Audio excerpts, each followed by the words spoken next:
We are back. Welcome back to the channel. Welcome back to the show. We are here for the Race for Europe show with a very different panel. Some you will recognise, some you will not recognise. This is going to be a regular thing, as you all know, and we're going to get ready for what is a Premier League season I am looking forward to. Some others on the panel are looking forward to, and some of us on the panel are just not looking forward to at all. Let's start with bigging up my guests. Obviously, I've got Dan United in the house. I've got Dan Lawless in the house. LB, welcome to the Race for Europe show, my friend. Not a newbie to this channel, but of course, newbie to this show. You'll be with us weekly. Welcome, Billy, to the Race for Europe show. Aston Villa repping in the house. And of course, we've got Errol. Now, Pete will be with us. Do not worry. Pete is literally running a little bit late, but he will be with us. So please don't panic. Let's get straight into it, boys. We're going to be doing some different things this year. Instead of me going around and talking about your clubs, which sometimes takes hours and hours, we're going to do a little bit different this season by doing some topics. And I've got a couple of topics I want to talk about. First of all, we'll start at the top of the table. Trophy winners Arsenal. Let's start with them. Oh, fuck I'm joking. I was waiting for Lawless. I was waiting for Lawless to go. It's a fucking plate. It's a Shameless. Shameless, man. I was so waiting, man. I was so waiting. Oh, he dangled the carrot and 2 seconds in his visage straight away. I was for a second, I thought about leaving it and I went, no, fuck this. I literally saw your face straight away. I wasn't even looking at LB because I knew he just like rolled his eyes, but Lawless went some. LB, let's start with you, man. Manchester City, the ones that everyone wants to beat. We managed to get one over here at the weekend, but I don't think there was much to analyse, if I'm honest, on the game. I thought we pretty much matched you. I don't think either teams deserve to get hammered. But do you sit there and worry at all by that result, or is it just a pre-season game? And you crack on? I'm panicking, man. Seriously, panicking. Nah, bro, it's you can't read nothing into the Community Shield. But I know people like to. People do their best to analyse and take little bits out of it. But honestly, that competition, I mean, Liverpool beat us last year. Look what happened to them, man. You know what I mean? So you cannot read anything into the game itself. You can maybe take like patterns of play. So I could say from a City point of view, when Foden come on and De Bruyne come on in the midfield, we looked a lot better. Like, you can take shit like that, but in terms of the actual game, nah, bro, you can't read anything into that. I know you want to. I know Arsenal fans really desperately want to read something into it, but you can't. You can't. There's a few fans that are desperate for it, man. The only thing I can read into it is it was quite nice to get one over on you, if you can even call it that. It was nice to... No, you can't call it that, Dan. You can't call it that. Whatever. Okay, it was nice to win the game then. Yeah. And that's basically as far as it goes. I actually do have some concerns, even though we got the penalty shootout and we won the game. I actually still do have some concerns. I still don't think we're strong enough, in my opinion. I do think that we're weak in two positions. The David Raya signing looks like it's happening. Of course, Matt Turner's been sold to Nottingham Forest. And believe it or not, they reckon if they get it done in the next 24 hours, that you can actually play against us on Saturday, which is absolutely crazy. But there we go. So David Raya looks like he's coming in for around £30 million, which I think's a good signing. And we've touched on that last time on the show. But I still feel we're a midfielder and a striker light if we want to get anywhere near to Man City, in my opinion, because if one of Declan Rice or Partey's out, we're back to Jorginho and Elneny. And of course, if Jesus is out, as he is at the moment, we're playing one of Eddie, Havertz or Trossard there. And I don't think that is strong enough, in my opinion. Now, Trossard would have got the nod for me. And funny enough, he come on and got the goal. But were you impressed by Arsenal at all? Did you think that tactically Arteta did anything different for you, LB? Or was it as you expected? Because obviously there's some new players now, Havertz, Timber and Rice. Yeah, nah, not really. Not to shit on Arsenal, but again, it's really difficult to take it in. I didn't really see anything there that sort of like blew me away. If anything, I would actually say that I thought Havertz played all right, actually. I know he should have scored at least one goal.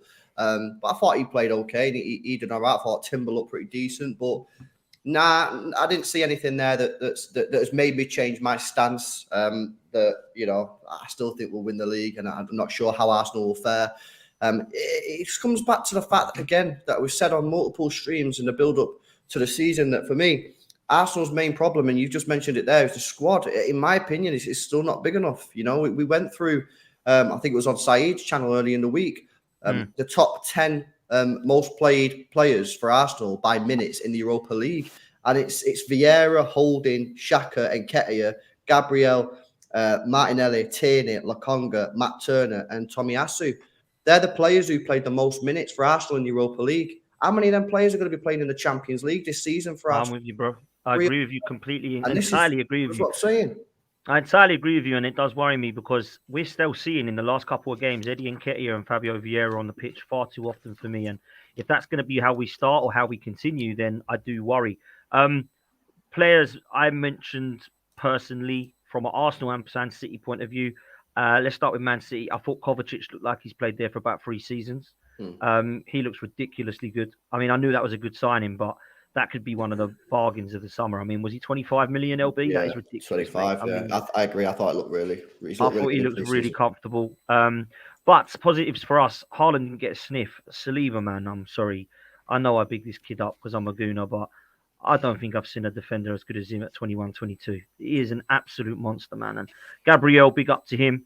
But Timber, for me, I think he's been more impressive than Rice and Havertz in pre-season out of the new signings. I think this kid looks really good, man. And people talk about the fact that Tierney doesn't suit that system in that inverted role and that Zinchenko only goes forward and is only good on the ball. Well, I tell you what, Timber's good at everything because he can defend, he can put in a tackle, he's comfortable on the ball, his distribution's great. He can play right back, left back, right centre-back and number 6. This signing's class. Sorry, this is a really good signing for me. And people can sit there and talk about Havertz all they like and Rice and say how great they are. For me, Timber has been the one that's impressed for me. So I think that signing, if you think back to last season, we had to play Rob Holding there. Now we've got Ben White, Timber, Tomiyasu, all these guys that can cover in positions. I think we'll see Arsenal with no excuses now defensively. And I think he's going to be a very, very important signing. So was impressed with that. Errol, I want to come to you because Havertz is a guy that you mentioned before saying, I think he'll do all right. I'm going to put a spanner in the works. I didn't think he was that great, if I'm honest. I don't understand what people were seeing. I thought he was okay. I thought he held the ball up. I thought he missed a sitter. I thought he was all right. Do you know what I mean? I didn't look at him and go, get him off, he's awful. But I also didn't look at him and go, wow. And I left Wembley and I see Arsenal fans coming up to me going, how good was he? He was wicked. And I was like, if that's wicked to you for 65 million, I'm going to have to politely disagree because I didn't think he was wicked. I do think that he's got some attributes which I liked, but I'm not going to sit there now and go, don't need a striker anymore. We got Kai Havertz, but some gooners are, man. So what's your thoughts, Errol? To be honest, I didn't watch the match on Sunday. I had the baby on Sunday, so I was preoccupied. But in terms of the player and the profile, I've said it for a while. I think there is actually a player in there. I think Chelsea massively underplayed him to his strengths a lot of the time, and I think Chelsea's front line just didn't complement him enough anyway, really, in terms of not only kind of adding the service, but someone for him to actually build that chemistry and kind of play off. He seems to be the type of player that wants to either he could quite happily be a 10 in a formation where he's the guy before the striker just is a bagsman and is clinical for you. If you can get him the ball, he will put it on a plate for a quality striker or someone that's of that ilk that will finish the dinner, and he will get someone to put the chances away. I just don't think he's going to be good enough to. Again, my thing is, what position is he gonna nail down in this squad? Because all right, Jesus is out now injured. Is he getting the opportunity to play the 9 simply because he's injured? But as soon as Jesus comes back in, is he then going to be shoehorned back into midfield? I think one of us said the other week he's going to be a left-sided 8 for years, and I'm thinking that's not really going to suit his game either. In my head, I think Arteta must know that there's something he wants to try and get out of him. The one manager I think he's all going to laugh, but the one guy I said, if he was to play for any team in the Premier League and excel, it'd be a Jurgen Klopp side. And that, I said, we wasn't necessarily in for him, but he was massively rated and highly thought of by the backroom staff in Jurgen Klopp before he went to Chelsea. And I genuinely thought it was literally because of the Firmino connection. We want someone to come in and be able to fill that void and do the role that Firmino's done for us so well. And he's seeing Kai Havertz in that particular mode. I don't fully quite understand right now. Errol, can I ask you a question on that though, bro? Because in terms of like holding down a position, could it not just be that he can play in a number of different positions and therefore he can be rotated throughout the season, and it's more of like he's not going to hold down a specific area? I think two things there. I think for 65 mil, you'd expect him to know his best position, or the fans to know his best position. And I don't think he can get away with being. See, I don't think there's anything wrong with him playing multiple positions, but I don't think he can play multiple positions and drop sixes every week. I think Arsenal fans don't have the nuance in the fan base and the calm to be able to say, all right, if he's just playing sixes and he's playing it safe and we're winning every game, I'll accept it. I think they're wanting to see stardust from him in one of those positions. They're either wanting him to run midfield and run the game, which I don't think is his natural game, or they're wanting him to score 25 plus goals a season, being the leading the line. And I think it's about striking that balance. And for me, I don't think he's going to nail down that position. I think that's probably going to be the biggest challenge that either he's going to face and Arsenal fans are going to have in turn, about kind of being like, how do we kind of just take it for face value of what he brings to this team? Interesting one, man. Listen, Billy, Arsenal and Manchester City are the two that people are talking about because they were title challengers last season. Do you see that staying the same after what you've seen in the summer and pre-season? And if so, where do you see this going? Are you still sticking with Manchester City, or do you think Arsenal or another team can come up and trounce them? Yeah, I do still think it will be City who go on and win the title. I think it will probably be run a little bit closer, maybe, with the additions of obviously Rice, Timber, etc. Havertz, I'm not a huge fan of his personally. And I mean, I was only watching little bits of the game on Sunday, so I wasn't really paying too much attention, so I can't comment on his performance then. But yeah, I do think that it's going to be Man City, and I can't really see anyone coming close. Liverpool would probably have been the only other team, but I think with the unexpected outgoings of Henderson and Fabinho, I think they'll probably struggle. You know, you're still waiting around on Lavia. Is he going to come? Is he going to go? You know, you're faffing about with this difference of 4 million or whatever it is. I don't think Liverpool are going to be up there challenging like we have seen them previously. I think they'll probably be up there. They'll probably be top 4. I don't see anyone really coming close to Man City, if I'm being honest. Yeah, I have to agree. I don't think anyone else has done enough. I certainly don't think Chelsea, Liverpool, United have done anywhere near enough, in my opinion. Like Liverpool, for me, there's a huge gap in central midfield. There's a huge gap in defense, in centre back, in my opinion, as well.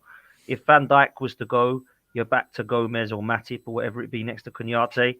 Lavia, if he does come in and he gets a knock, who gets the nod then? Is it back to Bajcetic and I don't even know who it is, Thiago having to hold or something? I just don't. I think what a lot of people are doing is saying if Partey or Rice are out, they then have Jorginho.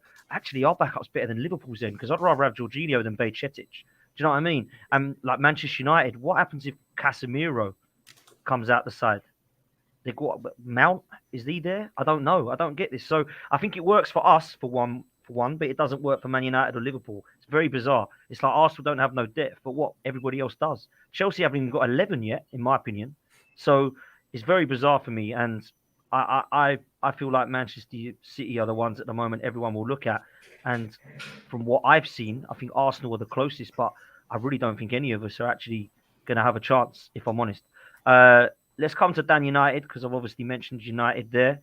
Do you think you've done enough, bro, at the moment, or do you think you're way short for competing? Well, we finished the season with half a striker in Martial, and we gained another half a striker in Højlund by the looks of it. Out for 3 or 4 weeks already. Potential stress fracture in his lower back. It's the start of the season, boys. Here we go again. It's a nightmare. Amrabat, again, there's talks that Atletico Madrid might come in and swoop for that one today. So we don't know what's happening there. I think it is a case of we're trying to sell as much as we can now to try and raise that little bit to get a couple in before the end of the season. Obviously, banter aside, West Ham hopefully are going to do us a huge favour in taking Maguire and McTominay off our payload, which I will be stunned at. I say stunned at, but I would like to point out last show I was on, I did say that West Ham would come back in for Maguire. It was going to happen. Lawless, we said this last season, didn't we? We said we could see something like this happening. Just listen, if this happens, Moyes goes down as one of the greatest Man United managers of all time. Absolute Man United legend. There's a statue outside the stadium. Yeah, get the statue there. Put it next to Sir Alex's. We'll come into that because I've got a whole section for West Ham in a minute that Lawless can't wait for. But I have got to ask you this, Dan, because this is an interesting one from Chris. How many lobs is acceptable for Onana to let in all competitions this season? What is going on with this guy? He's moving mad. Yeah, I watched the game and obviously, look, the way we're going to play this season is when we're in possession, they're trying to push the lads as far forward as they can. I blame Delot, to be honest, more than anything, because Delot just inexplicably passes a ball square to their lad unmarked over the top. I've said this to a lot of United fans. This isn't going to be the first time this happens this season, and I'm completely okay with that. I really am. If it means that we change our style of play, that I'm absolutely fine with it. And the other side of it as well is I've said to everybody else, I think you'll see teams trying to hit him from the halfway line. And if they do try and hit him from the halfway line, it's not going to happen all the time. And that's just turnover of possession to us. I actually really like him. I like his confidence. He reminds me of a better Barthez. I don't know if any of you can remember the legend that was Barthez. So I'm not concerned at all. You know, I've gone through the last season of watching De Gea being absolutely terrified of having the ball played back to him from a defender. So look, it's a change. It's a change in formation. It's a change in the way that we play. I'm fine. I'm absolutely fine with it. No concerns whatsoever. Ask me in 3 months. Pete, let's come to you because Newcastle and United were at it most of the season.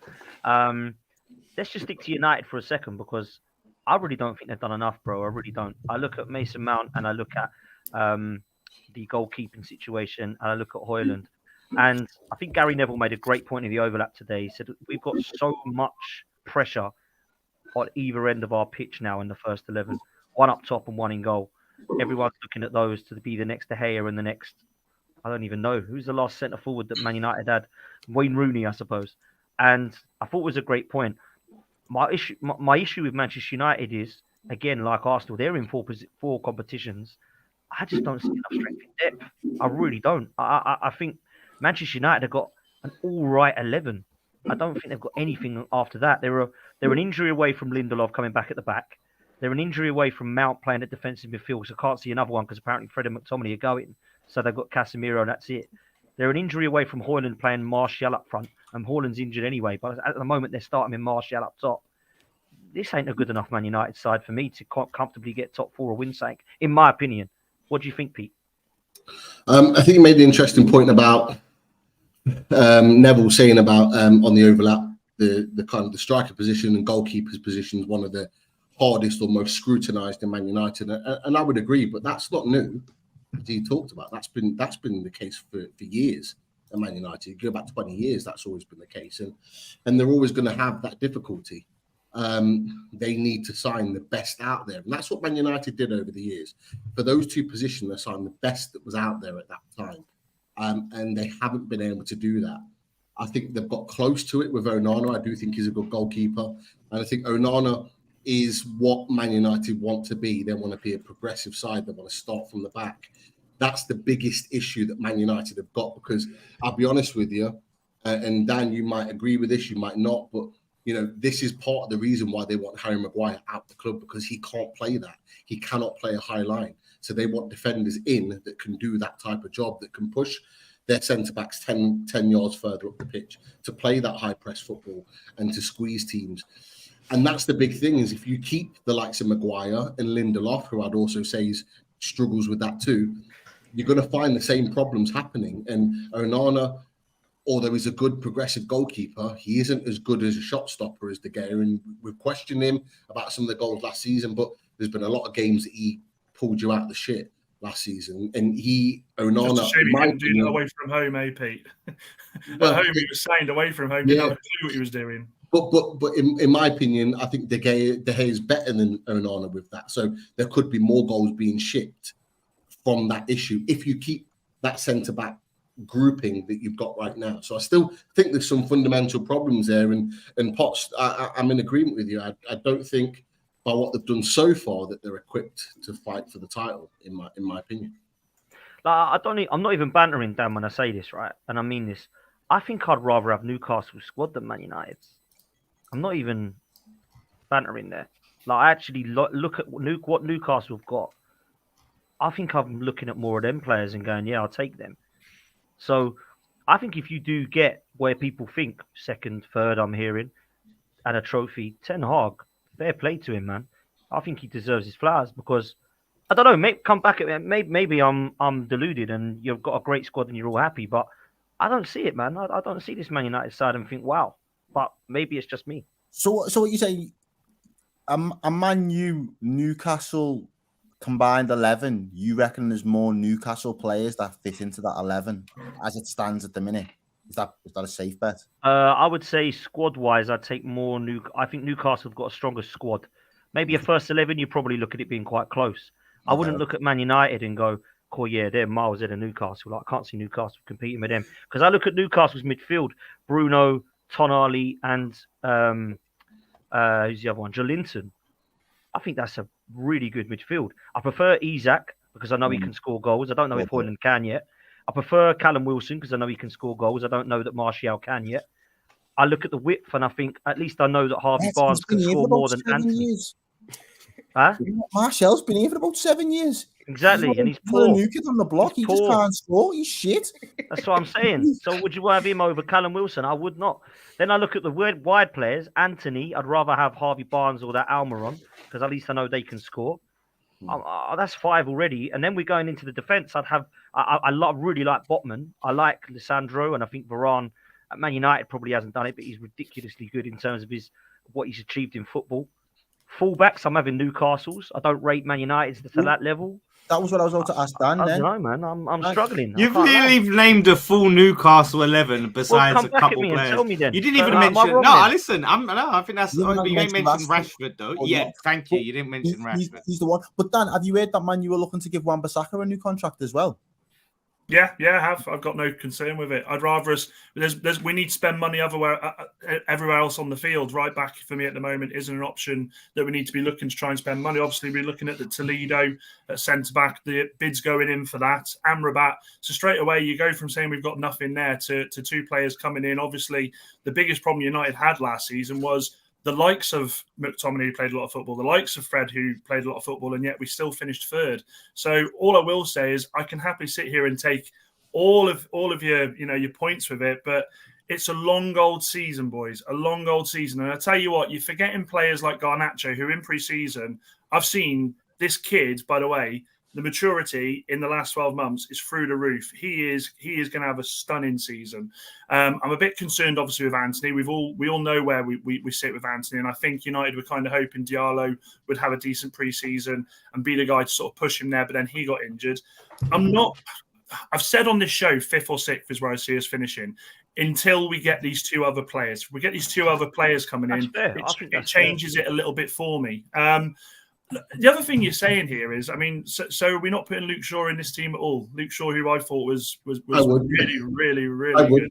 Yeah. I love Luke Shaw. Dan Burn. Love Dan Burn. Don't get me wrong. My point is not I've missed out one player there. My point is that I'm looking at the squad and I'm thinking, Manchester United, I grew up, Dan, and you were winning everything, mate. And I look at your squad now and I'm thinking, I was told Man United are going to go mass. I thought you were going to go for Kane and I thought you were going to be title challenging straight away. And I'm looking at it, I'm thinking, I don't think you're going to be anywhere near it. That's just me. We all did, but then something happened. The Glazers stayed. That's what changed that. Did I not text the group chat months ago and say you've only got about 100 mil to spend?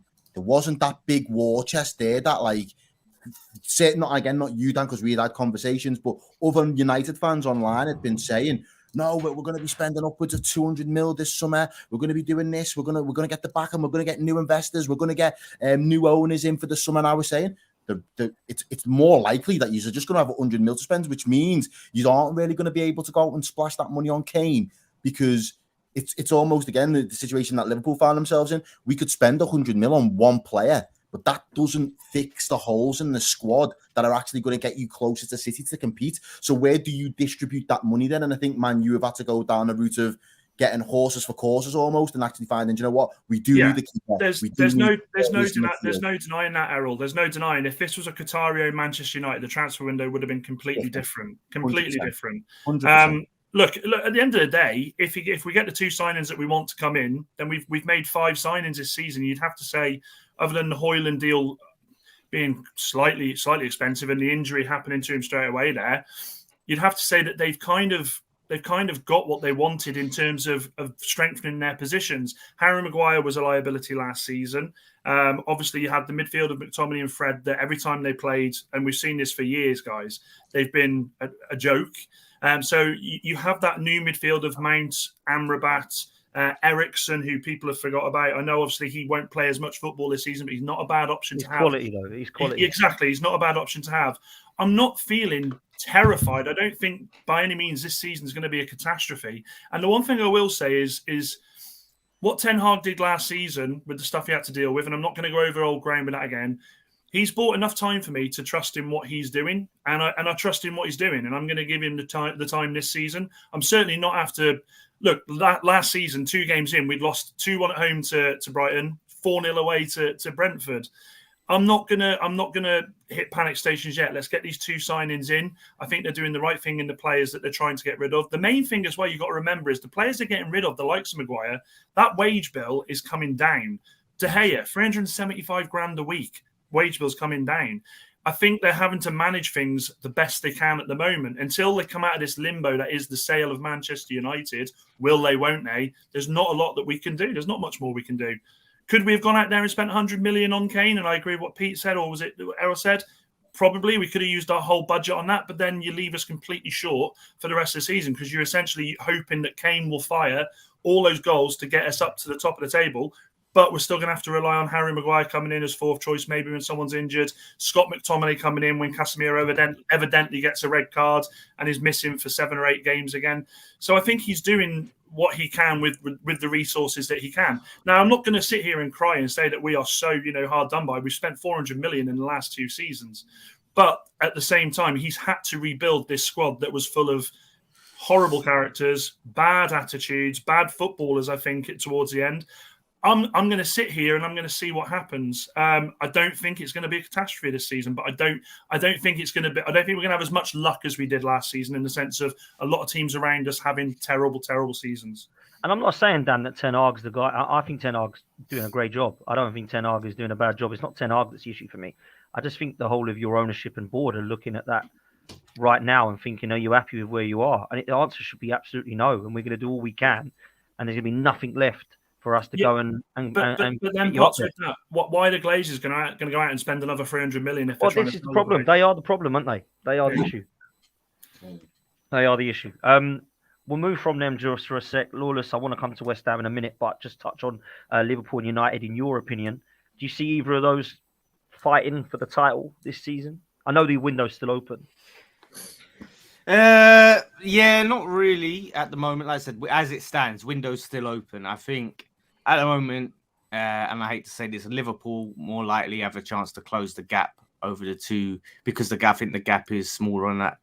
I just look at Klopp, obviously the project that he's built there over the years. They had a setback last season. Look at the smile on this guy's face. Look at the smile. Yeah, but they're not going to win it. They're going to choke.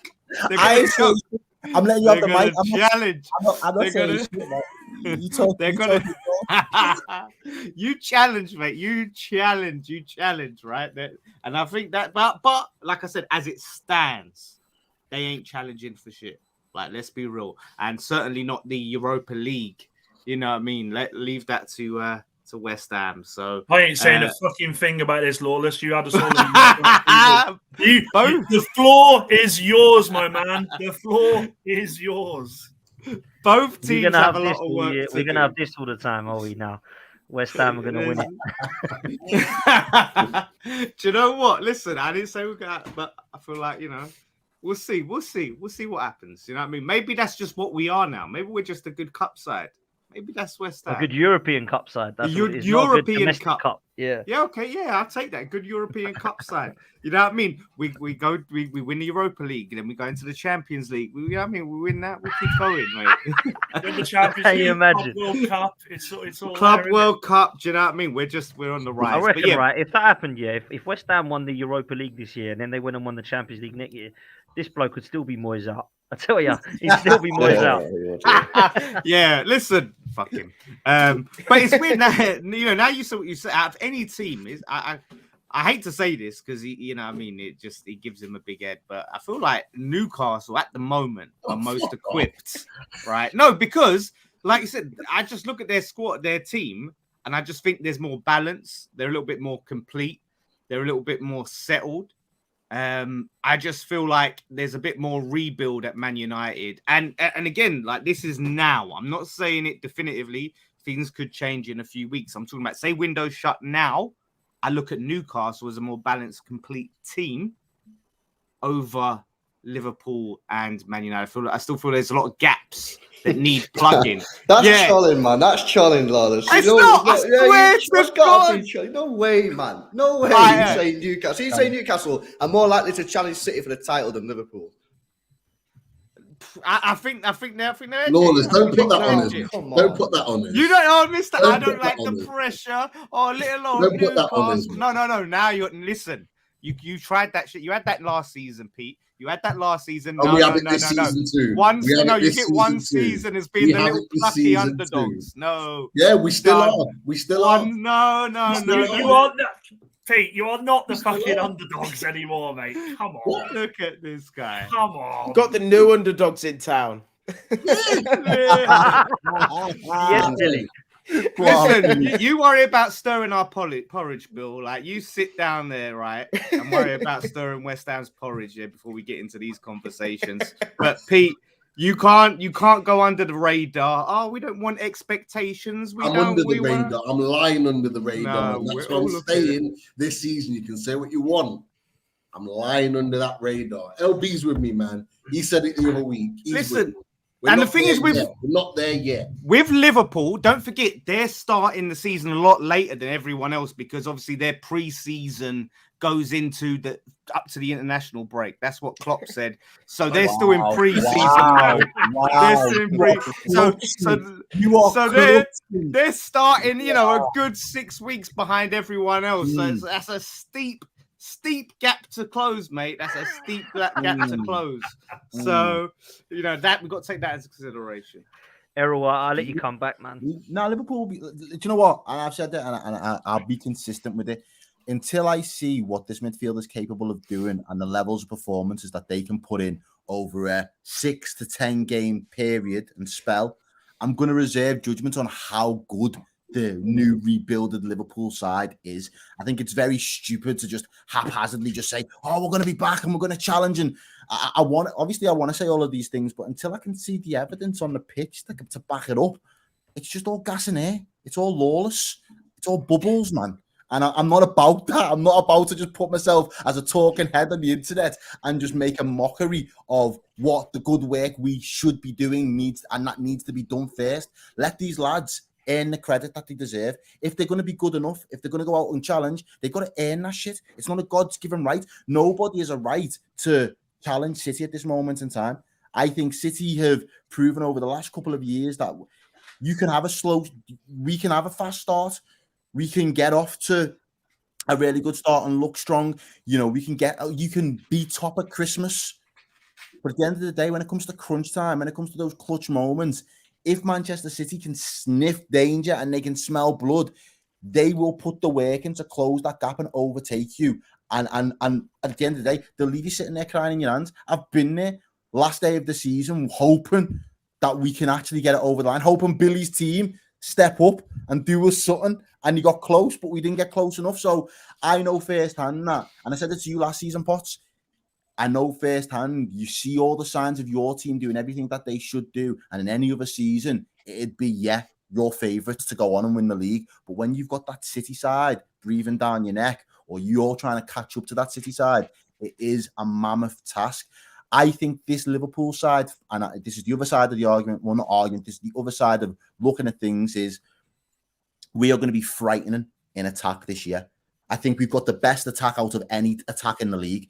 Individually, City might have the monster and the machine that is Haaland. I think there are some other gems. I do really rate Isaac as a forward as well. I think there are obviously Harry Kane. You can't knock what he's done in terms of the years that he's been in the Prem. But in terms of a unit, I think we've got the best front line out of any. What is your front line then? What is it? Your first front line?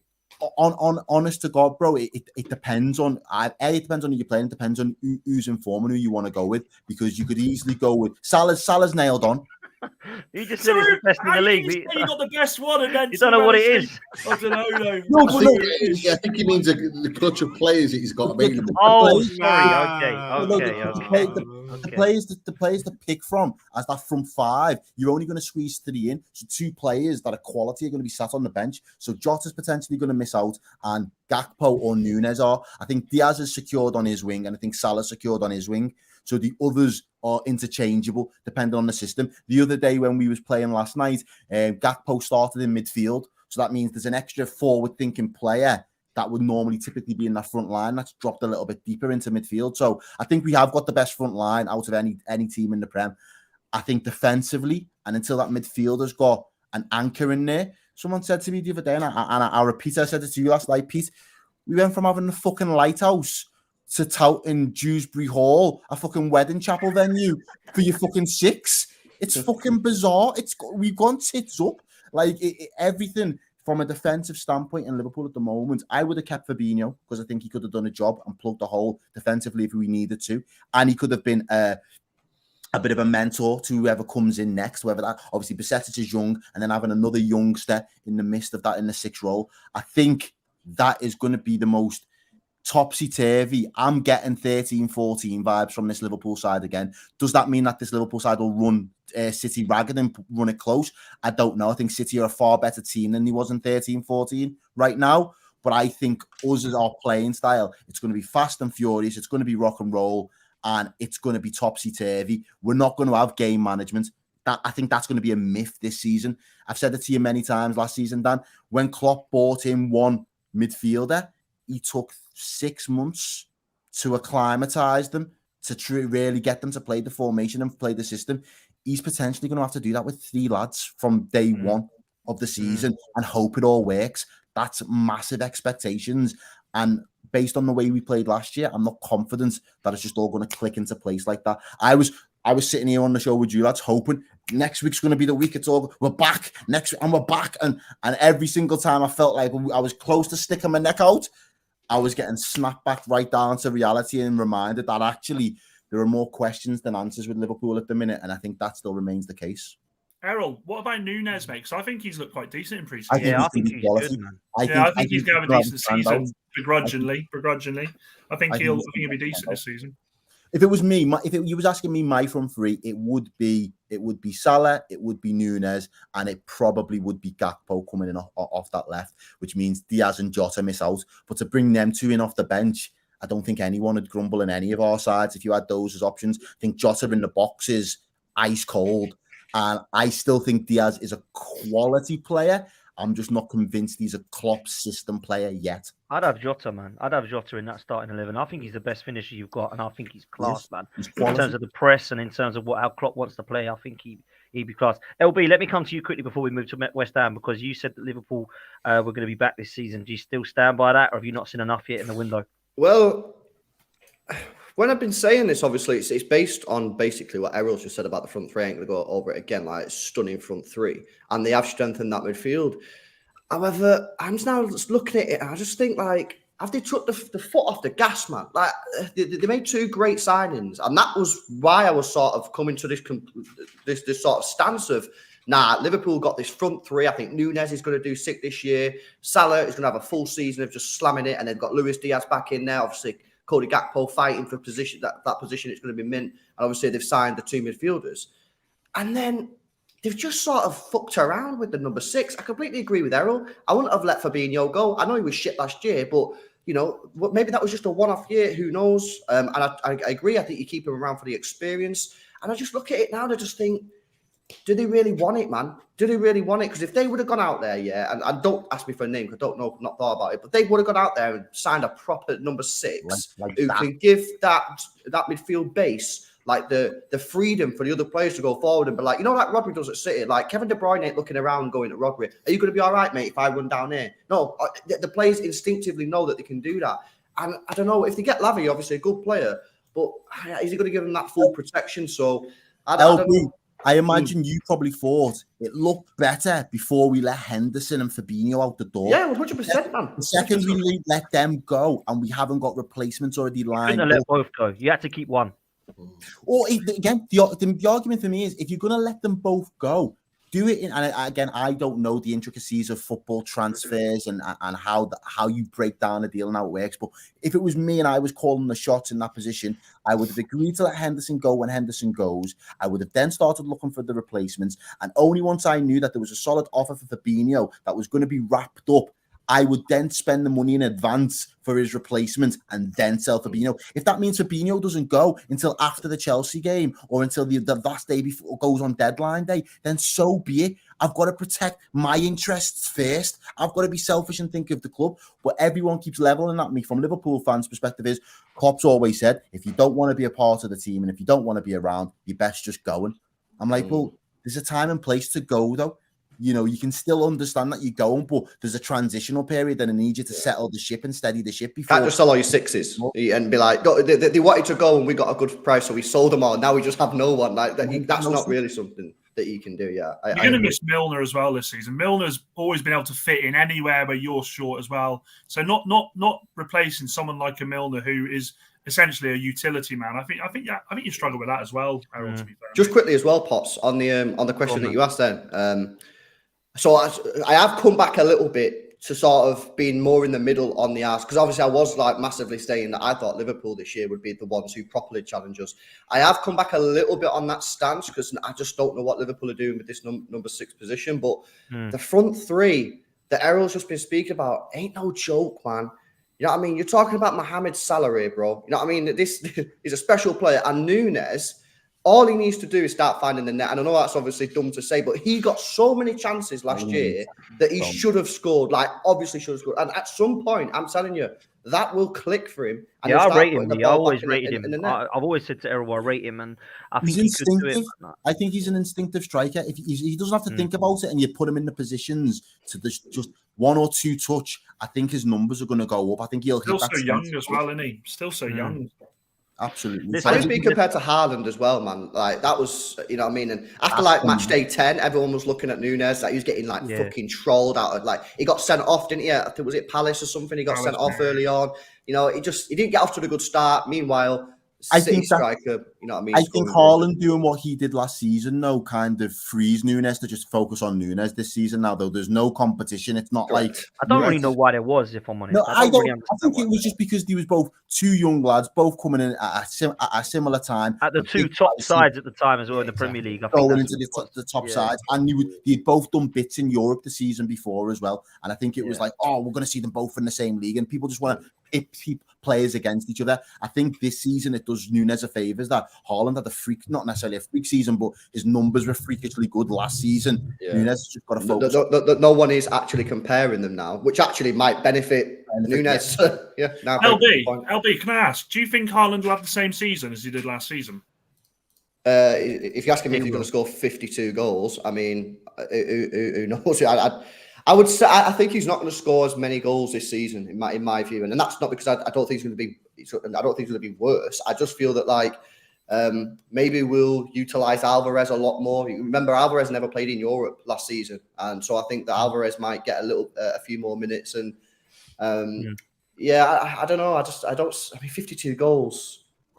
I mean, I can't really sit here and be like... I wouldn't put it past him, though. No, I wouldn't put it past him as well. But like to sit here and say with chest, he's going to get 52 goals. I mean, that's tough to do. Heavy. But he should be looking to do what Salah's done in seasons where, he set a mad record and then he consistently hits plus 25 goals because he's comfortable at doing that. I think if he has that kind of mentality, I don't think he has a problem getting plus 25, 30 goals this season again. I think he could.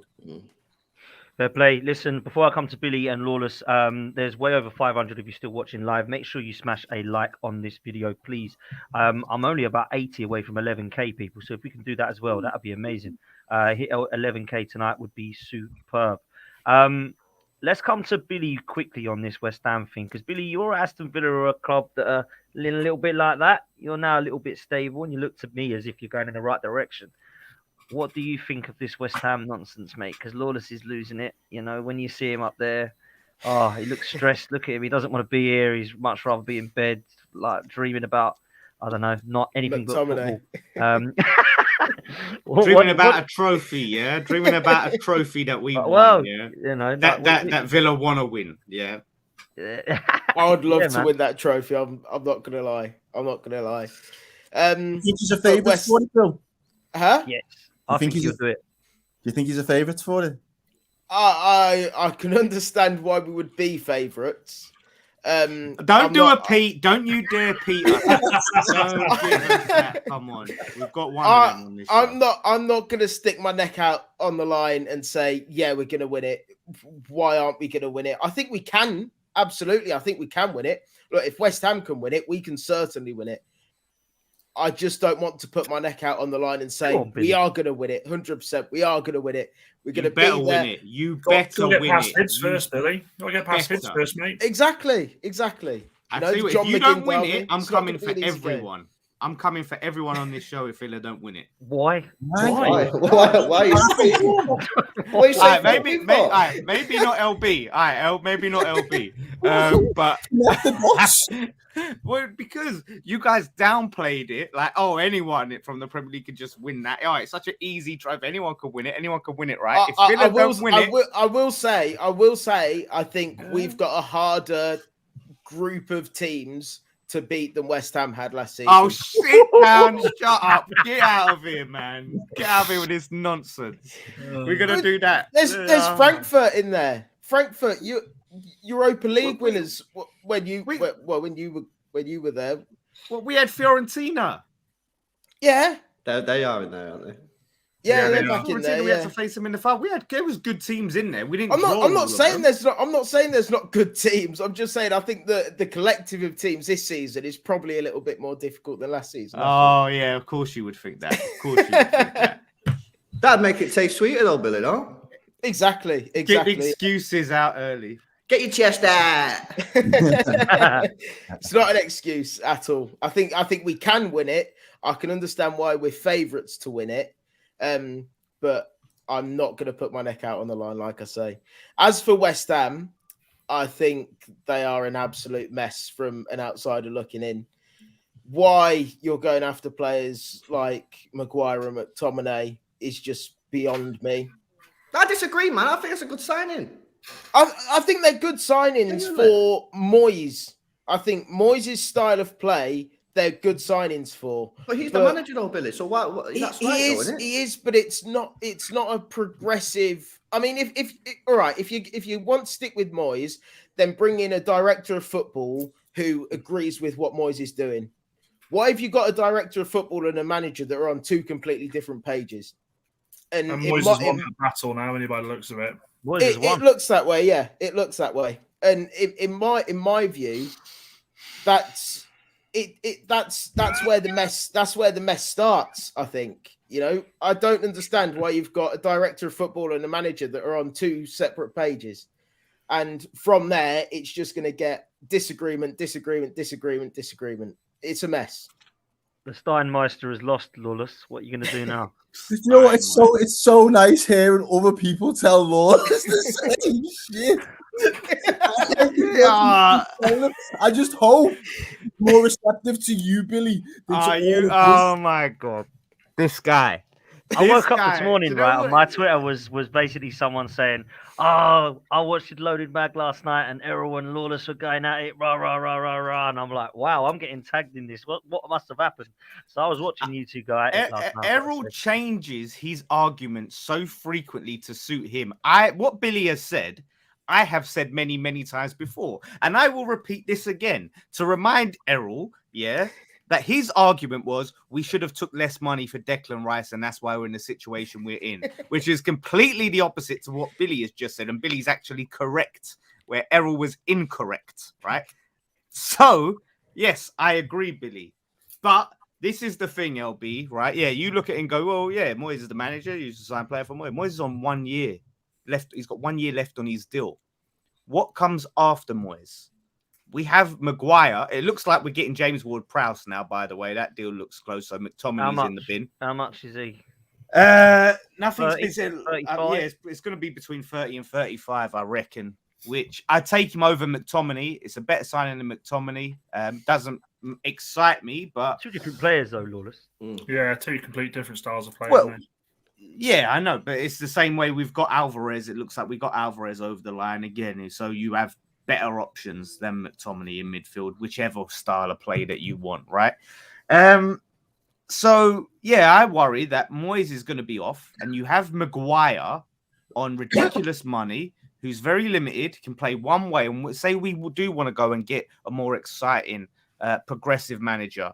That manager is going to be stuck with Maguire, you know. And then if we do decide, well, do you know what, we're going to have to stick with, defensive hoofball managers, then our quality players like Paqueta are gonna piss off. Like, we've actually got, I've been having it at West Ham fans who are like lapping it up. Oh yeah, Maguire can come in, give him the armband straight away, because apparently that's part of the negotiation. Oh, please join us, Maguire. We'll make you our captain. Please join us. Sitting there lapping it up like greedy, grateful little dogs that they are, these fans. Yeah, like sitting there. Oh yeah, become our captain. Like, just walk in on day one.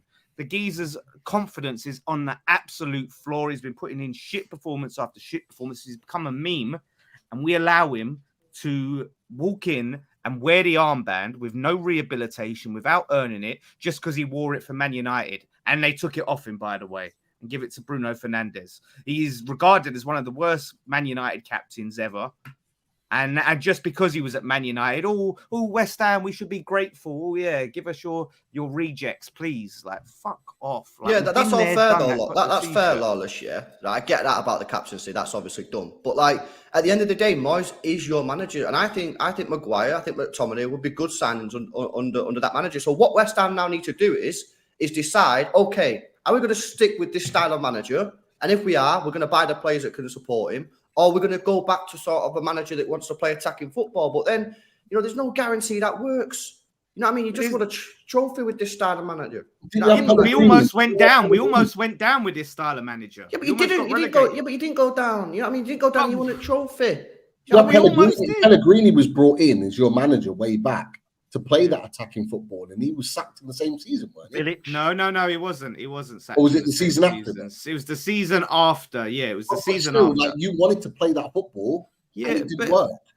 It didn't work. Ultimately, you went backwards with it, and you got sacked. Yeah, but that's you can't say like, oh, because we tried it once with a manager. I'm not saying that. And the big problem with Pellegrini was, like, our first season we finished, I think, 10th. Right, it was a stable season. We invested for a chance to build on it. Roberto in goal was his undoing, because Fabianski got injured, and Roberto, one of the worst keepers to ever grace the Premier League, brilliant him, wasn't he? Right, cost Pellegrini his job, because that was the backup to Fabianski. He chucked the ball in the back of his net, absolutely chucked it in the back of his net. So I don't think it's like, oh, we tried attacking football before, and I'm not even saying we should be like play like Man City or whatever. But why does the solution have to be fucking long ball shit, right? Defensive, park the bus, boring, crappy football. We might as well just sell Paqueta now. But the reason is because it's got you somewhere, right? Obviously it has, because you just won a trophy. And with this manager, if you give him the right tools and you give him the time and that, he can develop this team into a very good side. The way he did at Everton. I think but we always say, look at what he did at Everton. That was a completely different time in football. He's never going to be able, you can't do that again. You're not going to get the time to do that. He had seasons at Everton where he nearly took him down, right? Nearly got him relegated. And, through by the skin of his teeth, stayed up. And I just think it's not sustainable. And he even identified that playing this way wasn't sustainable. It's why he tried to change last season, but he's so limited, it did not work out. Antonio came out and said it. Yeah, we tried to change the way we played because the manager identified that how we were playing wasn't sustainable to compete for the top 6, top 7. So we changed. So I look at Moyes, and look, no one's saying he hasn't done a good job in the short amount of time that he's been here, but he's had his time. He's had his period of time, right? And if we go and sign in a load of just players that can play his shit brand of football, and we sit there, we go into another season now and say we have another relegation battle, but now we're in the Europa League and we don't win that. So we say we finish 13th or 12th or whatever, bottom half with no trophy. What are we left with? What quality players are going to attract? He has no pool. Yeah, but is that not a good season though for West Ham? What are you expecting? Get in the bin, LB. Get in the bin. Remember where you come from. No, that's a great season for West Ham. Let me wank over 12th or 13th. What do you want? I don't want 12. What do you mean? What do I want? We didn't sell our football stadum. We didn't sell our home and move to a rented stadium to wank over 12th or 13th. And I agree with that, but you're not putting in a £200 million a year in transfers that everyone else are putting in. You got to be putting in the money, and you're not putting in the money. So I don't think it's about the money. I don't think it's about the money. I think it's about the scouting. Brighton. Look at Brighton. They're a great example. We've got a director of football in Tim Steidten, who has a track record of having a good talent ID. He found Kevin De Bruyne, right? He was one of the talent scouts who discovered Kevin De Bruyne, right? And so why can't we let him have the tools? It's such an antiquated model that Moyes wants to be the guy, to be the be all and end all, has all the say over every aspect of the football club. No. I'll tell you what you're doing, though, Lawless. I'll tell you what you're doing, right? What you're doing is one second, what you're doing, right? I understand your frustrations with Moyes, right? And I've spoken to you about this privately. You're, in my opinion, going for the wrong person again, though, because the reason that he's still in the job is because of your ownership and your board. So why did they not get all of the hassle? It's always Moyes this, Moyes that. Moyes has decided he wants Maguire and McTominay. Your board and owners are allowing him to do it. Otherwise, they get rid of him. If you were that desperate that it's the wrong person for the job, I don't know why you don't have more of this heat towards Sullivan, bro. I really don't. Because I've banged that drum for fucking the bang it past harder, 8 man, years. and get some of your fan base on side, because that's what needs to happen. You need to put pressure on the board and owner. And on top of that, though, as well, Lawless, like, respectfully, even if what's the guy's name? What's the guy's director? Stide 10. All right, yeah. So my man, right? Timmy boy. Fucking hell, it's not that hard to pronounce. Jesus Christ. Timmy, whatever his name is. All the foreign players we have in the league, and you guys can't pronounce Stide 10. Fucking hell. Go on then. So what I'm saying is, even if he does identify and unearth the next KDB sound, do you not think you're just going to get him poached from you? Do you really think you can build a team of progressive forward playing players and have that as a squad so you can build your way up through the league? Or do you not think your best players will eventually be cherry picked and you will be back at square one? Like, I feel like the ambition is right, but I feel like the approach that you might want to take, and there might be a few other fans that might want to take it, might be the wrong approach of trying to get to that end goal. I don't know why. This is your take. Carol, I'm going to have to disagree on that, because I think what you're saying is, you look at the Brighton model. They bring these quality players in, and they have that background to know who they're going for when these players come to their level and are sold on. And I think that's what West Ham. I don't know, Lawless. I mean, that's what you're trying to achieve, isn't basically, don't sign players that are too good because someone else will want them. Like, at the end of the day, if we sign quality players that we find these gems and don't. I probably didn't explain it right then. No. So my point is, the way that Brighton have recycled, if they know that one's going to go out, they've already got the next one lined up.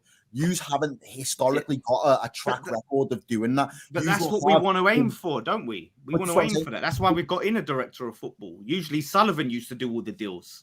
Okay. Sullivan was the guy. It was all Sullivan. So we're trying to move in a different direction. But the problem is we have a guy, and yes, I agree. It all goes back to Sullivan for keeping David Moyes. He should have, if he was going to bring in Steidten, he should have sacked David Moyes. But he hasn't got the bollocks. So we're in the situation we're in. So of course, Sullivan gets all the smoke. He's a buffoon. He's a clown. He doesn't know what he's doing. But I'm just telling you why I think Sullivan should have parted ways with Moyes, or why I am concerned about the business that we're doing in the short term. Moyes can go with, good feelings. He's done a good job, but I worry about the long-term sustainability. That's what I'm all about. Okay. What's a good season for you then to wrap up on West Ham? What's a good season? A good season, a season I can be happy with, a season I can be, feel good about. I'm gonna say 7th, probably 7th, probably maybe 8th, maybe challenging for Europe, even if we miss out slightly, but we can say we was in the battle. Do you know what I mean? That's probably what it would be. Yeah. Flawless. You're This not probably gonna isn't the get time to 7th. just quickly, Dan, on this one. I just don't think this is the right time to get rid of Moyes. You know what I mean? As Lola said, you know what I mean. You was close to getting relegated last season. I don't think now is the right time to change up from a David Moyes manager, you know, who's done very well at teams keeping him in the division. I think, you know, you just said then 12th isn't a good season. Yeah, I think get West Ham up the table, away from that relegation zone. Get them into sort of mid-table, 12th position, and then make the change. I mean, obviously there was different circumstances, right? And I accept this. But do you remember when Stoke were in the division? Yeah, Stoke used to play shit football, right? Because obviously at the end of the day, football's football. They sacked the manager. They then tried to change the style because no one liked it anymore. Oh, we want to play nice football. They went down. So all I'm saying is, you know, it's not the worst thing in the world hoofing the ball long, and you just want to change it, man. No, well, listen. You can say that because you watch the best football, you know, in the league. You get to see that. You're spoiled, so of course you can say that. You get to pay your money and you get to be entertained week in, week out. And like I said, it's fine playing shit football, but when you're playing shit football and you're losing and you're in a relegation battle, it's horrendous. But do you think now's the right time, though, Lawless, to make that change? I think it was. I think it was. I disagree, man. You're a team that almost got relegated yourself, and now you think now is the right time to make a change to completely change the style of football. Yeah, I think we have some players that can play that, can suit that. We have a core there. We have a nucleus there of good players there. The Ben Ramas, the Paquetas, yeah. Even Bowen, I think, play like that. We had Skamaka, who we could have built round, right? Quality player. Now he's out the door. So, yeah, I think it would have been like that right at the end of the season, bring a new director of football, bring in these players, because at least if we was playing attacking football and say we finished 10th or something, right, and we didn't get what I said would be a good season, we can feel like there's progress there. Okay, we're playing better football. Yeah. We've not finished where I want to do, but it's progress. We're getting somewhere. We've got something to build on. Like, but then if I look at this season, we have a manager with 1 year left on his deal. Like, there's the lack of stability in that. We haven't even replaced all the coaches that left. We're short fucking in our coaching staff. And it just screams like they don't want us to replace him because they're looking at Moyes and thinking, yeah, like we're probably going to let him go. Sullivan doesn't really like to sack managers. He loves to let them run down their contracts and just let them go on a free. So it's that's why it goes back to before about this is about the board need to decide what style of football they're going to play, and if they want to go to that nice they style. I think they have because they've stuck with him. Well, then, what can Lawrence do about it then?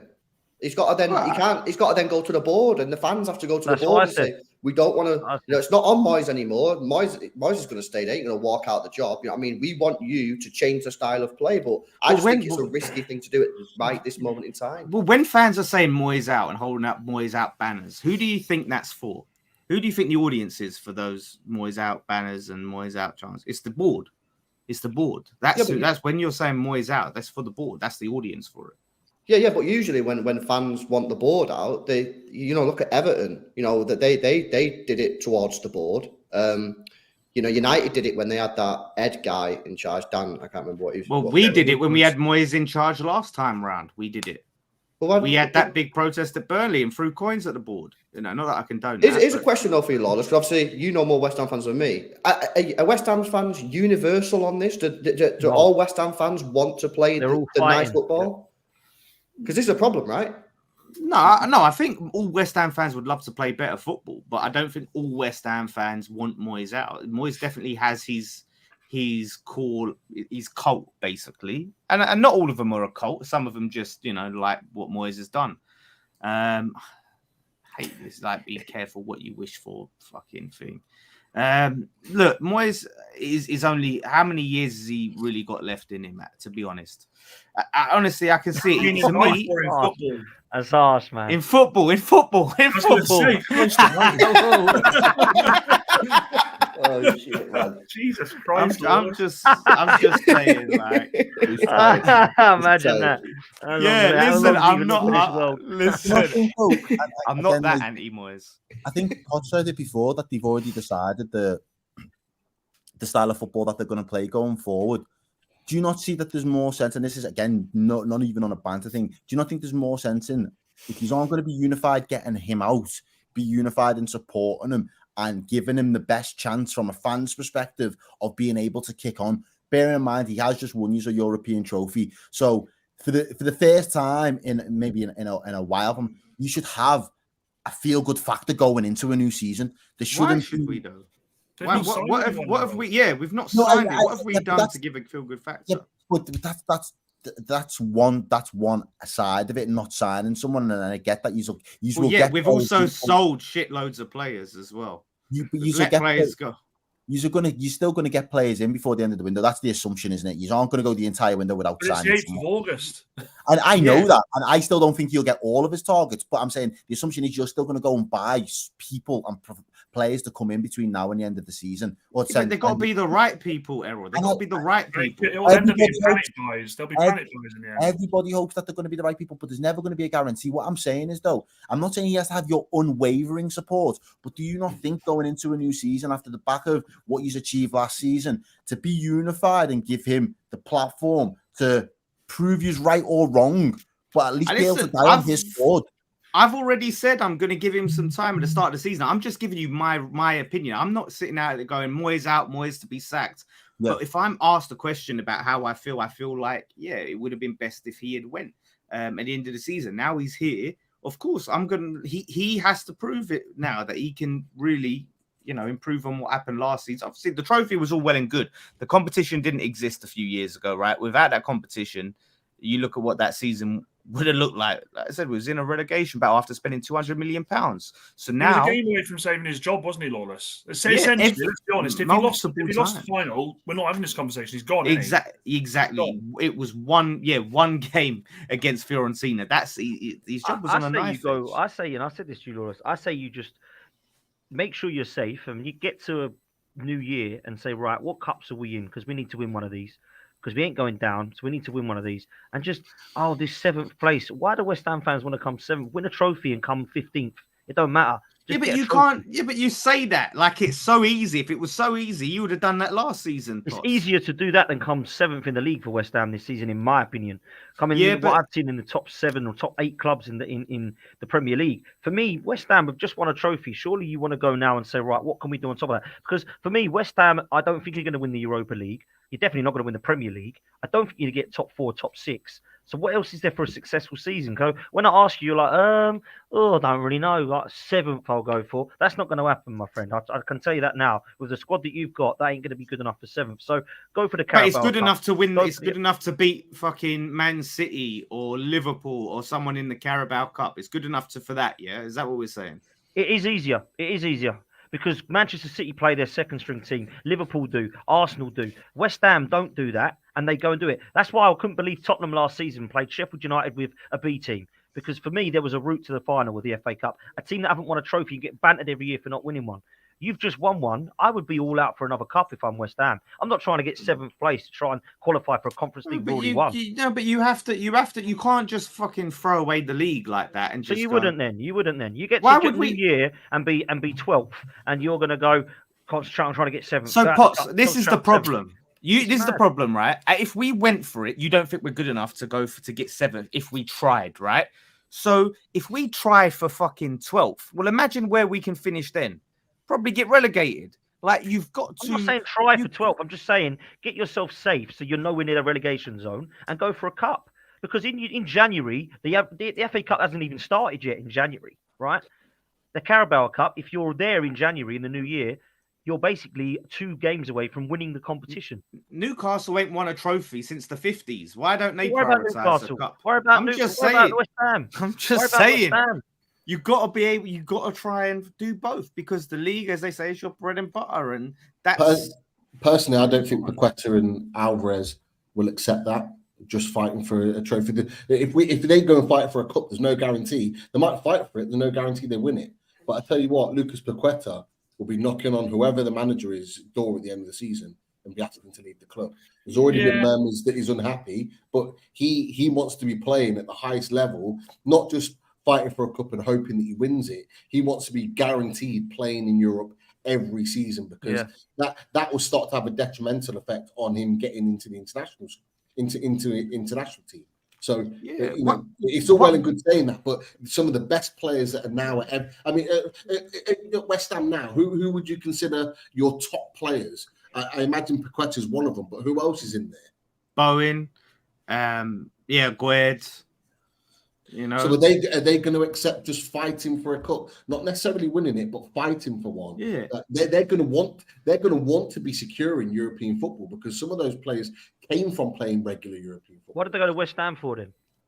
well, because we was playing European football regularly, but you're acting like we should just concede to Brighton and Villa and just go, yeah, it's fine. Of course they overtook West Ham. We should just accept that. Why should we? You've been complaining on here for the last half hour about how the club's in a mess and the Moyes should go, and now you think you can get 7th.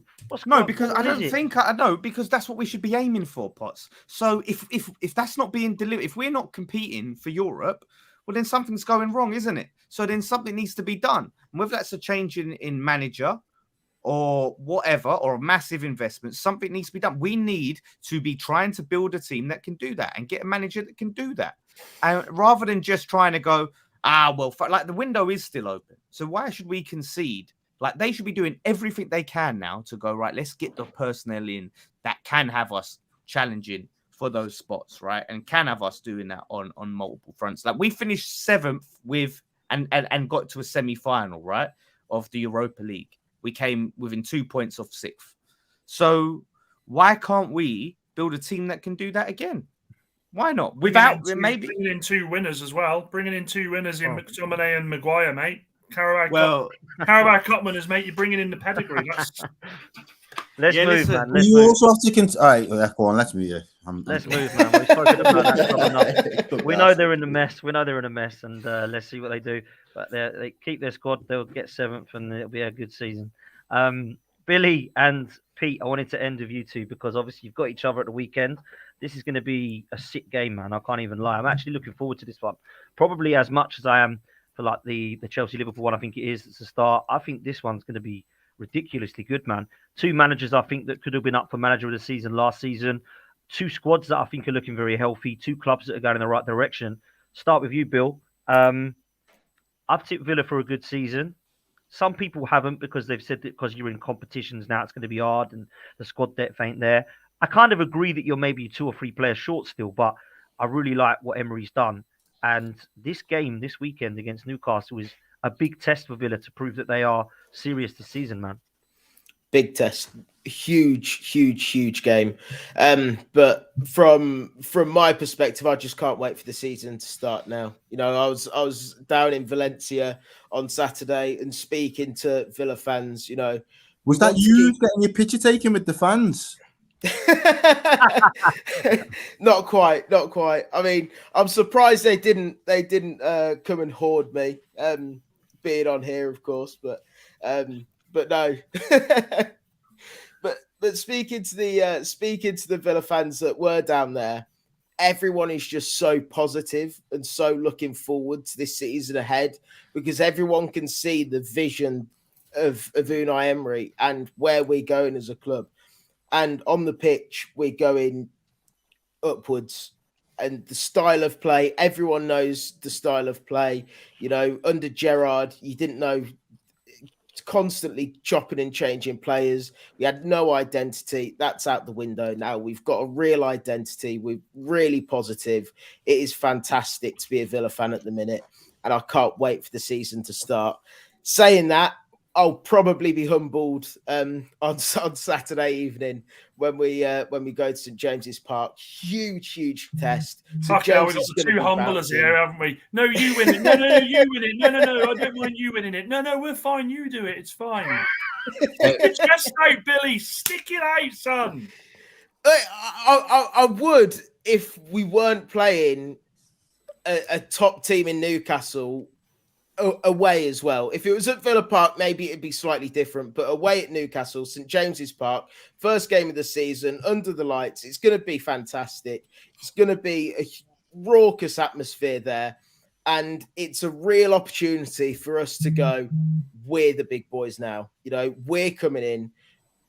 Everyone's talking about us in the media. There's no flying under the radar this year. I think a lot of the time under Emery last season, we were flying under the radar a bit, and all of a sudden you see us up in fifth for a day, and everyone's like, "Oh, where have Villa come from?" kind of thing. There's a lot of people talking about us. There's a lot of people tipping us to have a really good season, and of course, I'd like us to kind of stay under the radar a little bit. But I think it's important for us to puff our chests out a little bit. The players puff their chests out a little bit and say, keep on talking about us, embrace it, We need to, if you want to push forward, you're going to have people talking about you in the media. If you want to go and win the Conference League, you want to go and win the Europa League, you want to play in these competitions, people are going to be talking about you, and you have to get on with it. Yeah, Pete, listen and learn, Pete. Listen and learn. It's a real opportunity for us on Saturday to go, yeah, we're here. We're going to have a top quality season. I don't think it's going to be an easy game by any stretch.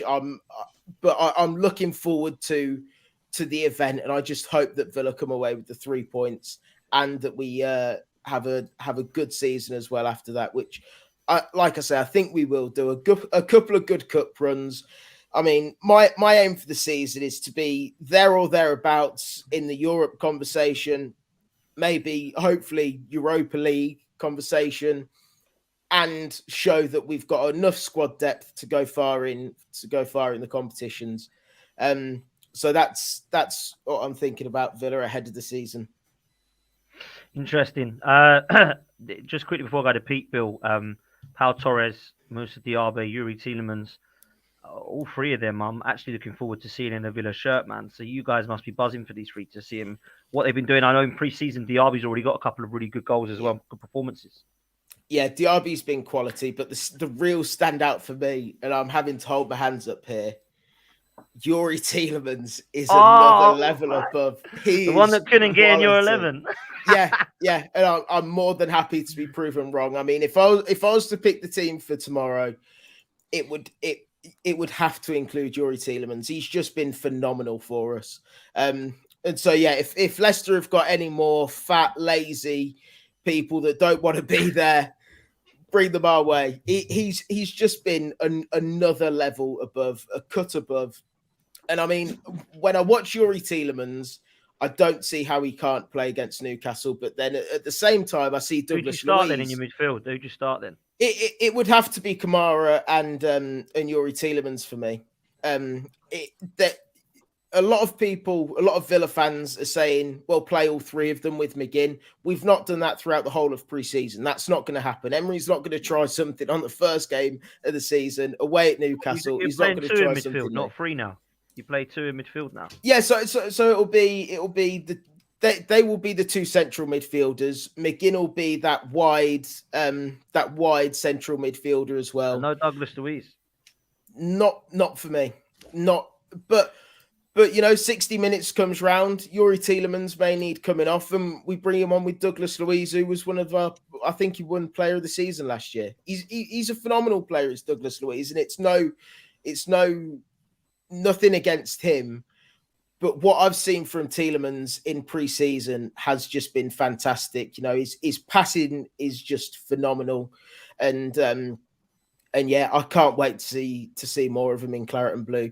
Moussa Diaby, like I said, lightning quick, quality player, scored a couple of really nice goals for us. Yuri Tielemans, Pau Torres, however, he's, our defense at the minute is a little bit unknown. He's playing more as a left back, kind of letting Matty Cash bomb on forward, and we've also tested it with Ezri Konsa at right back, with Luca Dean bombing forward. I can see it being Matty Cash bombing forward against Newcastle on Saturday, and Torres will play kind of that left-sided centre back role. I'm not fully convinced on him yet. I think he's a quality player. I think he just needs to kind of settle in and get used to things at Villa at the minute. And I'm sure he'll be a top quality player once we start going in the season. But yeah, he's I just can't wait for things to get going now. Where are you going for a score prediction quickly, Billy? Oh, not a score prediction. Oh, What's that, 2-1. 3-0. 2-1. 2-1 Villa. Who's the underdogs in this game? Which ones it seems the underdogs?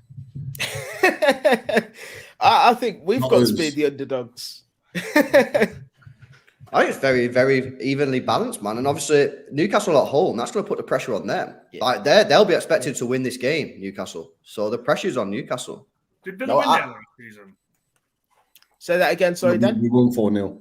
Oh, right. Was it their place, was it? Pete, go for it. What do you want to know? Well, your thoughts on this one, because I do think this is going to be a cracker, mate. I'm seeing this as a high-scoring game.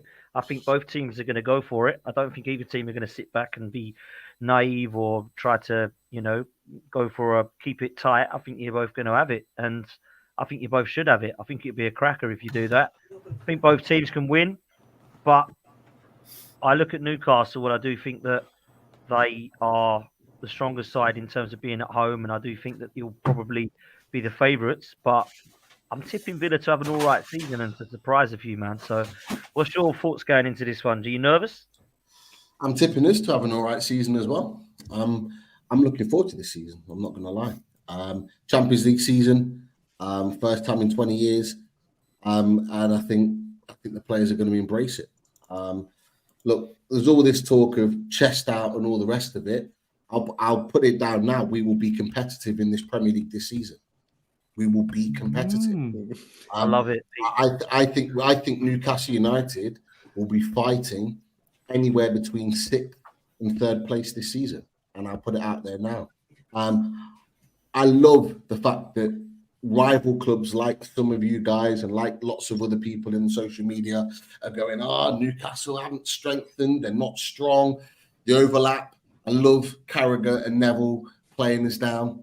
Keep it up. I like Put it. you in like It's 8th because we are building. Crazy.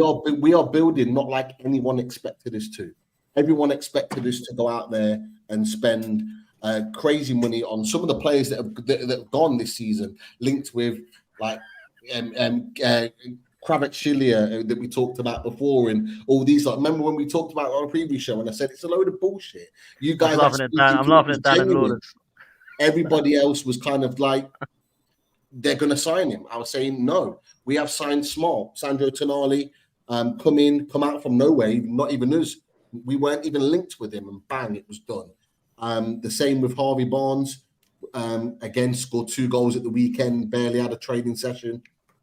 He looks good. He looks What's up, really Errol? good. What's up, Errol? You look fuming. And I then, hate when he talks with this confidence. but why not? No, Eddie Howe has given me no reason to not be Not confident. to, and that's what I mean. I fully get why you do. It just this is the day that your Liverpool's, your United's, your Spurs, your Chelsea's, Arsenal, City. This is the day we've been warning you about. When a Newcastle fan is prepared to stick his chest out and say, "Yeah, we're here and we're not going away." This squad of players that we have, there might be some in there that none of you guys would take, but they offer something massive for us. Livramento, I love that. And for me, Livramento, I've been banging the drum. There were Newcastle fans on my socials that were going, "We don't need him. We need a left back." Blah blah blah. He is a top player.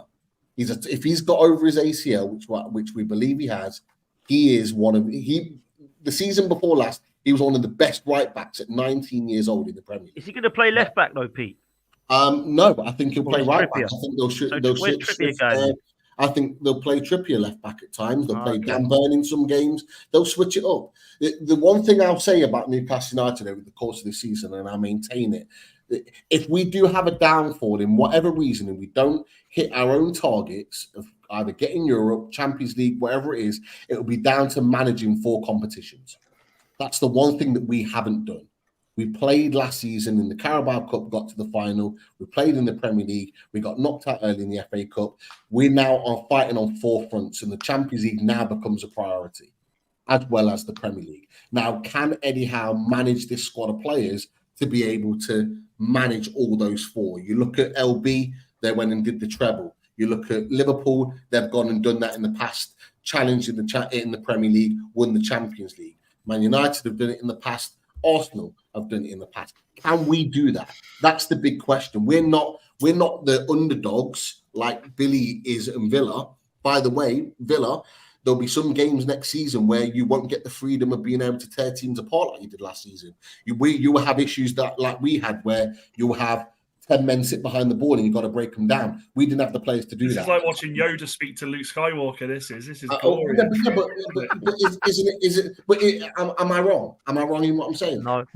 I love it. No, I love it, Pete. I love I it. like this side of you. I like this side of you, Pete. It's I love confident. this. I like it, man. The pressure is going to be on Villa. The pressure is on Villa because they've had such a great season. Everyone's bigged them up, and rightly so. They've been great. But now there's an expectation they do it every week. They can't afford to have bad games. They can't afford to go to Old Trafford and be poor and get beat 1-0. You can't afford to do that because the pressure's going to mount on you. You're going to be expected to maintain Europe and at the top. What we didn't have last season is Europe. You've got Europe. You're going to have to manage both. Can we maintain it? Can we maintain it? I believe we will. I believe we will. We're still looking at one or two other players before this summer's out. Who they are, I have no idea. I think we're looking at another centre-back. I'm confident going into this season, and I do think that we are going to be really competitive. We've got a tough start, but I don't care. Bring it on for me. Is Harry not going to have the same pressures though, Pete? What? Is Harry not going to have the same pressures? Well, we can talk about pressures. I'm just shove your pressures up your arse, Dad. Eddie Howe had pressure to keep us in the Premier League. He had pressure to take the step up last season. He got us top 4. He's going to have pressure again. I'm not worried about Eddie Howe with pressure. Eddie Howe will deal with it. I'm not worried about that at all. By the way, breaking rumor, but Man City have offered Paqueta for 70 million for Paqueta, West Ham. This is actually a true rumor as well. I'm just looking at it now. Why are you saying that? Apparently, Man City have trying offered to click on it. I can't at the moment. I'm not surprised. I'm not surprised. Is this actually? Oh, this is Transfer News Live.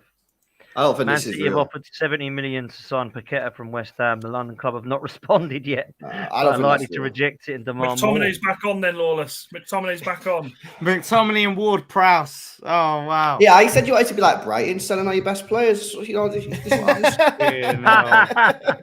Yeah. Isn't Isn't that what we talked about before, though, Lawless? Yeah, it is. It is what we just literally said. If it doesn't happen this summer, if you guys don't get Europe, he'll be the first player knocking on the door asking to leave. And also, is he not saying to his agent at the moment, "This is a fucking mess. I don't want to be here." Do you know what I mean? You're in the mud, mate. That's your favourite player. You love him and Ben Rama. Listen, we'll have a lot of money. We'll have a lot of money. Do you know what I mean? We'll have some money. That's no, mate. We'll have a lot of money. We'll have a lot of money when you send it to us. Oh, yeah. Martial, Maguire, and McTominay. There you go. Have all the rice money. Have a whole transfer budget. Go on, free players. LB, does that not mean that Bernardo's going?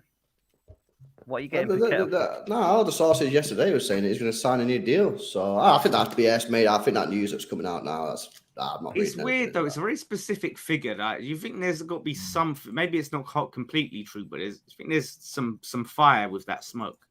I'd say it's fake news, but I don't know. Maybe it is. Maybe it is, man. Let's Let's wait till he comes to the yellow bar. That would be horrendous. Could you imagine? Like, I would think I'd give up. You wouldn't see me again. Fold the club, man. Fold the club if you're going to do that. No, I'm joking. Sorry. Go on, Errol. No, that's cool. Go on, bro. No, go on, Errol. Go on. Go. Just a dead quick question. What is a good season for Newcastle this year then? I would take anywhere between. I think I said before, anywhere between 4th and 6th. Let's not forget that 5th potentially with English teams having good seasons could still get Champions League.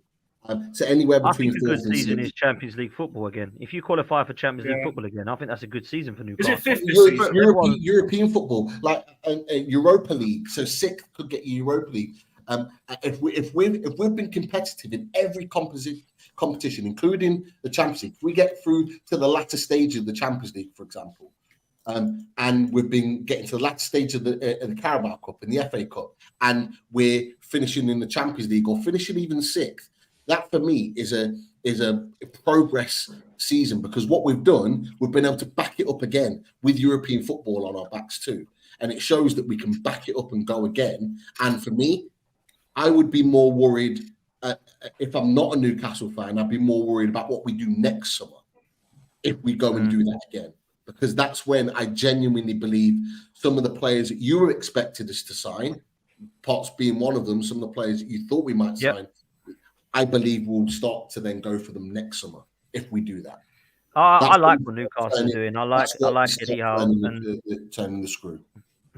You know, everyone takes the mick out of it, Toes and Lawless all the time, giving me stick. Oh, you're sucking off Newcastle. But I just like the way that they're going about things, man. And I think they'll have another good season. I could be wrong. We've had a good pre-season as well. We had a good pre-season. What I love about Eddie Howe, for the last 4 games of pre-season, he split the squad. So nobody knows what the strongest squad is. We wanted another centre midfielder, and I think I mentioned it to you, Potts. 2 players that have come out of this pre-season. Our best performer, Elliot Anderson, 20 years old. Yeah. He's been unbelievable, and actually has been touted to start on Saturday. Just turned 17 years old. 6'2" centre midfielder Lewis Miley. Unbelievable. I was about to ask you about him. I saw him come on. Yeah. He reminds me of what Jude Bellingham was doing at Birmingham with the way he plays. Honestly, I'm not even joking though. I wouldn't say it if I didn't mean it. I wouldn't say it. No, no, you wouldn't. I'm just saying it's a big cool, man. The way he's playing, he came on, he made his debut at Stamford Bridge last game of the season, hit the bar within 5 minutes. He gave Enzo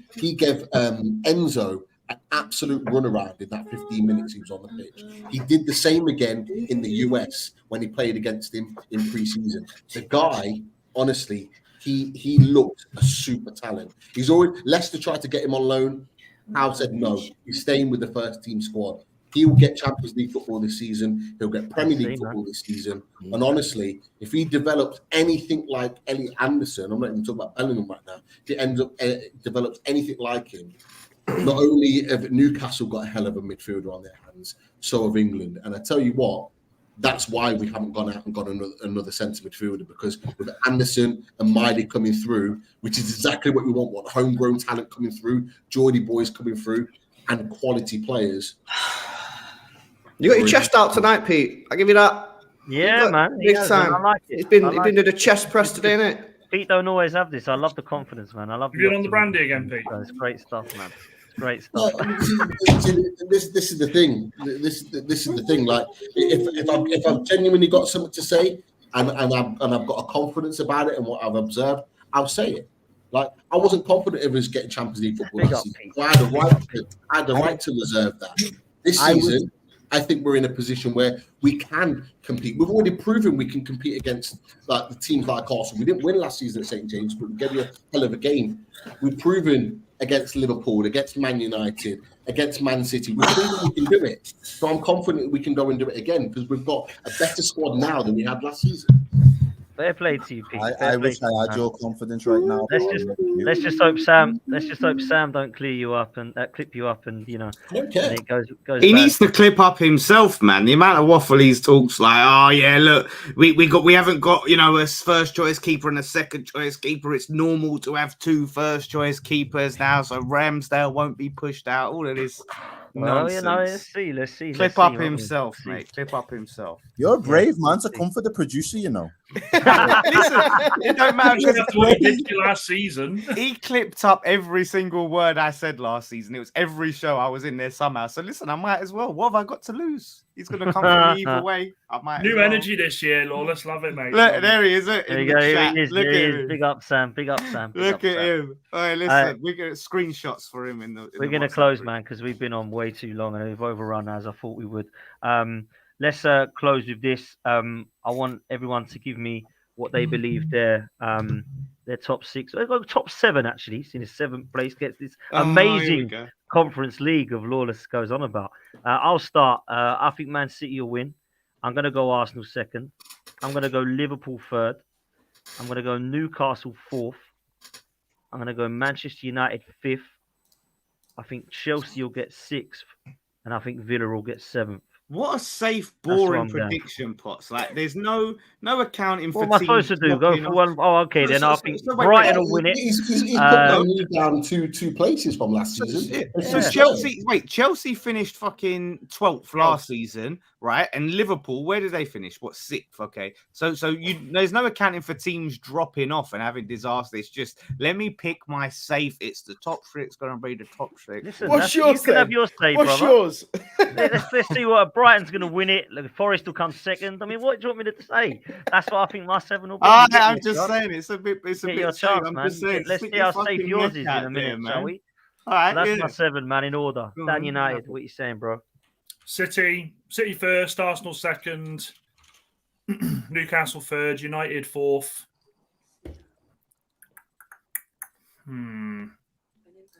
I don't think. See, I've got Liverpool 7th. I'm not even joking.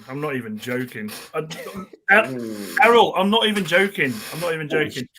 United. So hang on. City, Arsenal, Newcastle, United.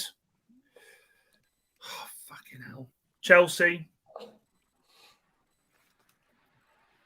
Villa, Liverpool. Unless, and I would like to say, if Liverpool make signings in the next couple of weeks that can shore up that midfield, then it will change. Okay. Lawless. City, Liverpool. 3rd place, we'll have a bit of Newcastle. 4th place, we'll have the Arseholes.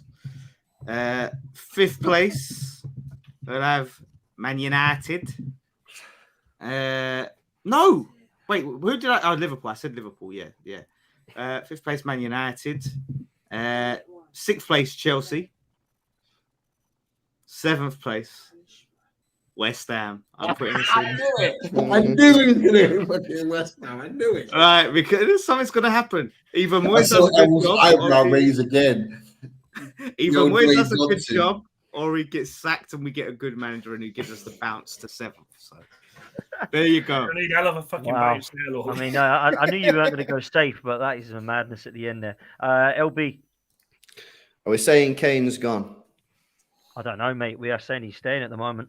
It's what you want to say. If you think he's gone, then you say that. If you They're not think in there he's regardless, man. They're not in there regardless. I think if he stays, they are. I think he's gone though, so I'll say he's gone. I go City at the top, Liverpool 2nd, with Arsenal just behind in 3rd.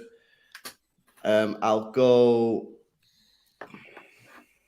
Man United in 4th. Newcastle in 5th. And then Chelsea 6th. And then I'll put Villa 7th. I think. I probably missed someone out there in it, but there you go. Nah, man. Interesting. That's all good. Pete. City to win the league, historic 4th in a row. The 4-peat. I think they'll get that. I did have Liverpool 2nd, but I've got to be honest, Errol, after the last 24 hours of you talking about them, I've changed my mind. I have. There seems some genuine concerns there. So I'm going to go Arsenal 2nd. I'm going to go Man United. No, I'm not going to go Man United. I'm going to go Liverpool 3rd, Newcastle 4th, Man United 5th, Chelsea 6th, Villa 7th. There we go. It's such a safe bet from everyone, isn't it? Such a safe bet from everyone. Safe with I'm a fucking joking. safety dance. What's that? Billy. Man City 1st, Arsenal 2nd, Newcastle 3rd, Liverpool 4th, United 5th, Villa 6th, Chelsea 7th. Or Villa getting into Europe, not the conference. I think we can get top 6. I think we can get top 6. Go on, Billy. Top six and a trophy. Is that what you're saying? I said top 6 for you. That- Billy, and I got laughed at.